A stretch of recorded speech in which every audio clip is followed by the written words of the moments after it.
Baruch atah Adonai Eloheinu melech haolam borei minei v'samim borei minei v'samim.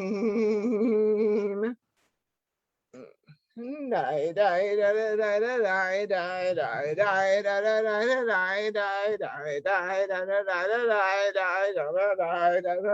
die.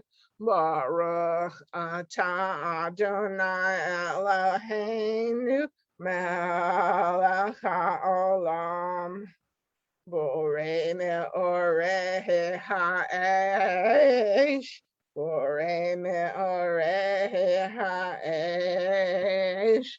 Die, die, die, die, die, die, die, die, die,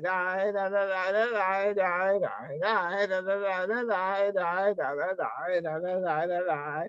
Baruch atah Adonai Eloheinu melech haolam hamavdil ben kodesh l'chol ben or l'choshech ben yom hashvi'i l'sheshet tameh hamaseh. Baruch atah Adonai hamavdil ben kodesh l'chol. You can take a minute for whatever part is to remind you of the beauty of Shabbat. So we're next week, and then we put the candle out in the wine grape juice, and we sing Eliyahu Hanavi.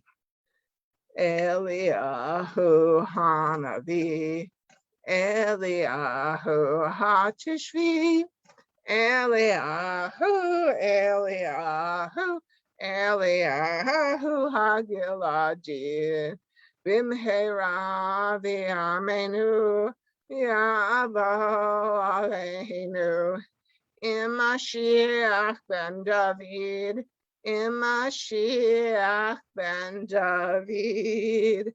And I'm gonna ask you to unmute, and this way you can drown me out there. Shavua Tov. Shavua Tov. Shavua Tov. Shavua Tov. Shavua Tov. Shavua Tov. Shavua Tov. Shavua Tov. Shavua Tov. A good week, a week of peace. May gladness reign and joy increase. A good week, a week of peace. May gladness reign and joy increase. Shavua Tov, everyone. For those on Facebook, to know that next week is Slichot, which is a preparatory program getting us ready for the high holidays. So instead of 7 o'clock at our regular time, there will be this Slichot program starting at 8:30. It's either going to be in person and Temple Israel, but if you are going in person, you need to call and let them know to make a reservation. If not, it will also be on a Zoom link. You can, if you don't get the regular Temple Concord email, you can call the office or email the office to try to get the link. It's not going to be the same link that it's here we use, I believe, because it's going to be sent out from Temple Israel, so they will have their own link. So I wish the people on Facebook, Shavua Tov, have a good week. And we'll hope we don't see you next week. I believe the plan is for us to be back here regular time in 2 weeks. So thank you.